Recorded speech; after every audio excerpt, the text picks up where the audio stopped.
What's up everyone, Derek here with Tap and Turn Gaming, coming at you today with an EDH deck tech. Today's deck tech will be for a Simic colored general who I don't see played very often or hear very much about him, but he is Kaseto Orochi Archmage. So he is a 3-cost, 2/2 Snake Wizard, and he actually has a very, very potent ability. So for 2 mana, a green and blue, you can make target creature unblockable, and that's pretty cool. But if it's a snake, it also gets a +2/+2.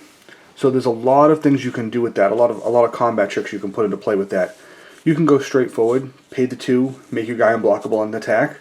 You can pay 2, make your snake unblockable and attack, and they'll get a +2/+2. But you can also use it as a combat trick. You can attack with your creature. Let's say you have a nice little creature here. You attack with your creature, send it in, and they block it. Then you can go ahead and then use the ability on it to make it unblockable. It won't really do much once it's declared as a block. It's still blocked, but what that will do for you is if it's a snake, it's going to go ahead and give it that +2/+2. And since we are playing tribal snakes, everything will get a +2/+2 that we use it on. We are 100% snake tribal. So we go ahead and we swing with our guy, and that's fine. They block it, but let's say they blocked with a 2/2. We can go ahead and use the ability. Since it is a snake, it'll get a +2/+2, and we took out their creature. So we can use it offensively and defensively as a combat trick, because we can block with a creature, then go ahead and make our creature unblockable, which again does nothing for the blocking part of it, but it will get that +2/+2. So the combat trick part of it is very nice to be able to use that again and again. You can also use it on the general himself, which is very, very potent. It makes him quite a lethal general. He's a 2/2 on his own. So we can go ahead and use ability on himself to make him a 4/4 and swing. That's 4 commander damage. That's, almost 25% of the damage needed to take somebody out via commander damage. But you play him turn 3. Turn 4 you swing, use ability twice. Now you've hit for 6. Turn 5 you can hit for 6 more. Now you're at 12. Turn 6 you can use it and hit for 8. Now you're at 20. 20 commander damage on 3 swings. And that's if there's no other pumps on the board. So that's what our general does. We're going to slide him off to the side here, and we're going to go over the rest of the deck. First, we'll take a look at the lands. It's going to be your sort of generic land base here. We have 1, 2, 3, 4, 5, 6, 7, 8, 9, 10. 10 islands. 1, 2, 3, 4, 5, 6, 7, 8, 9 forests. Then we have a command tower, reflecting pool, temple of mystery, Simic growth chamber, Simic guildgate, Thornwood Falls, Hinterland Harbor, Lumbering Falls, Breeding Pool are all of our dual lands. We have the Halimar Depth to rearrange the top 3, that Mosswort Bridge to be able to go ahead and do the hideaway, and an Orin Reef the Vastwood to be able to give our guys counters when they come in. Then we run Novagen, the Heart of Progress, to be able to put a +1/+1 counter on each creature that enters the battlefield this turn, which we can use in conjunction with this to put a +1 counter on our green creatures, because the deck is probably 90% green. And then we have Terramorphic Expanse and Evolving Wilds to tutor for the proper cards, a Reliquary Tower for the unlimited hand size, a Alchemist Refuge to be able to play things as an instant, and a High Market as a sack outlet to be able to gain that little bit of life. Usually just using there to dodge our guys in exile. So that's our land package. Pretty basic as you can see. Nothing too crazy about it. Then we have our Planeswalkers. We're only running 2 Planeswalkers. We're running both versions of Kiora. Kiora Master of Death and Kiora the Crashing Wave. Mostly because we can use the first Kiora Master of the Depth to, we can +1 her, untap up to 1 target creature and up to 1 target land. Little land excel kind of. We can -2 reveal the top 4 cards of your library. You can put a creature card and or land from them into your hand and put the rest into your graveyard. And then we can -8 and we get an emblem with whenever a creature enters the battlefield under your control, you may have it fight target creature, and you put 3 8/8 blue octopus creature tokens on the battlefield. We're mostly using her for the first 2 abilities to be able to untap our lands for sort of a pseudo mana ramp, and the minus ability to be able to get lands and creatures into our hand. But the emblem is nice if we do kick it off. Then we're also running Cure the Crashing Wave. Because of her +1, until your next turn, prevent all damage that will be dealt to and dealt by target permanent opponent controls. You can more or less lock down one of their big permanents. And then you can -1 to draw a card, and you may play an additional land this turn. A little bit of ramp-ish. Pseudo-ramp, I guess you could say. And then the -5 you get an emblem with at the beginning of your end step, put a 9/9 blue Kraken creature token onto the battlefield.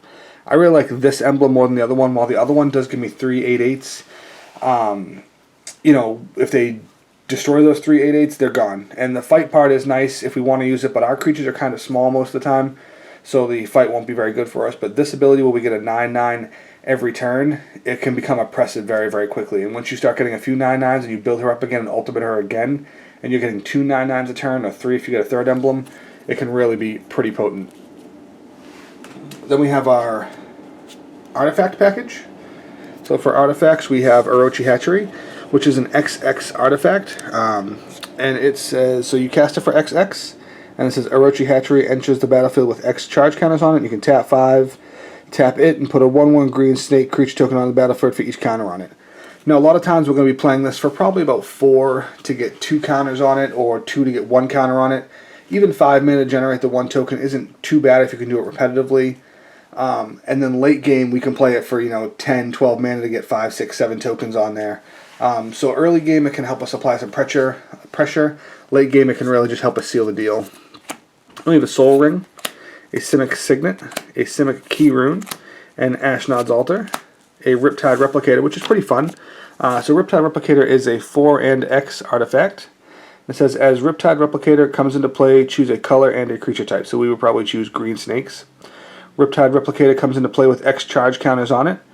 And then you can pay 4, tap it to put an XX creature token of the chosen creature type into play, where X is the number of charge counters on it. So if we play this for 6, it has 2 charger counters, we can put a 2/2 snake into play, or 3 or 4 or 5, however we do it. Then we run Argentum Armor, so we can destroy a permanent when our creature attacks. Also great if we equip this onto our general. Now he's an 8/8. Uses the ability to make him blockable, and he's a 10/10. That's nothing to scoff at. And then lastly we run Serpent Generator. So Serpent Generator is a card I hadn't really seen a lot of, or at all. It's a 6-cost artifact. It says tap 4 to put a Poison Snake token into play. Treat this as a 1/1 artifact creature. If any Poison Snake damages any player, he or she gets a poison counter. If any player has 10 or more, blah, blah, blah, blah. Basically, you get a 1/1 artifact snake, and that artifact snake has poison. So that's pretty cool. For our enchantments, we are running Beastmaster's Ascension. I will swing away with 5 or 6 creatures just to get this primed until it is. Because once it's primed, they get that +5/+5, and that's very daunting. Then we have Bow of Nylea, or Nylea, however you want to pronounce it. This card has so much value, it's almost a little silly. So it is a 3-cost. It says attacking creatures you control have Death Touch. That's already very potent. But you can tap 2 and it via 1 and a green and choose one of the following.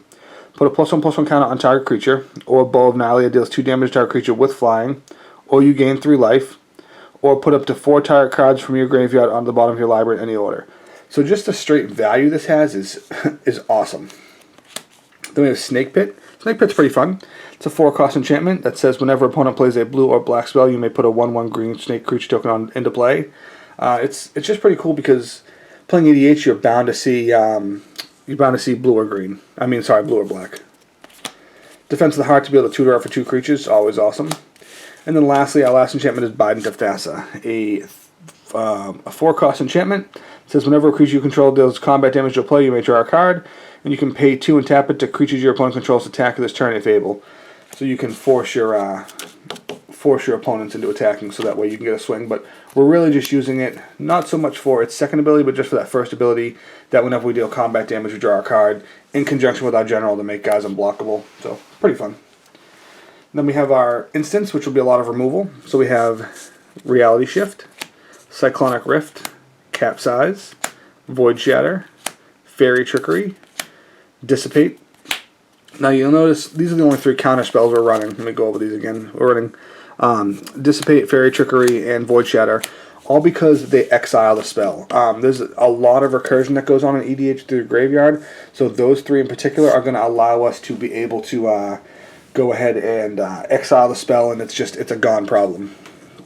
Running Snake Form because it's on theme, and it's actually not a bad card. Snake Form is a 3-cost instant that says until end of turn, target creature loses all abilities and becomes a green snake with base power, toughness 1, and draw a card. So for 3 mana we get a card. That's pretty cool. but also we turn their creature into a 1/1 snake with no abilities. This is really great for dealing with like an opponent's Avacyn or like a Zergo Hellsmasher who has his Indestructible or God knows any amount of creatures, but it's really great to be able to deal with that problem. Then we run Court of Calling to build like tutor for a guy, and Beast Within to get rid of a problem permanent, and Scour from Existence to get rid of any problem permanent. Up next is our sorceries.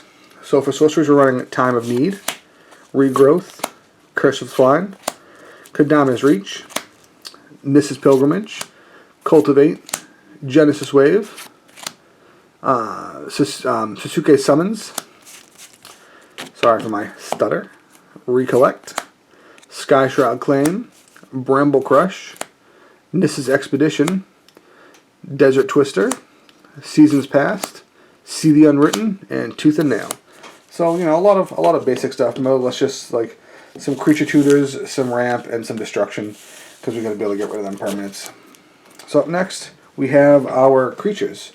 The meat and potatoes of the deck are Snake Tribal. So first up we have Sakura Tribe Scout. She's a 1-cost 1/1 snake that lets us tap her and put a land into play. Pretty cool.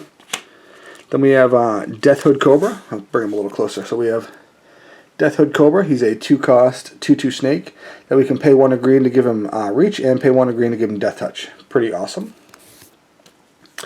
Then we have Coiling Oracle, pretty well known. He's a 2-cost 1/1. When Coiling Oracle enters the battlefield, reveal the top card of your library. If it's a land card, put it on the battlefield. Otherwise, put it into your hand. So just some nice Excel is always great. Then we have Ambush Viper, who's a 2-cost 2/1 with Flash and Death Touch.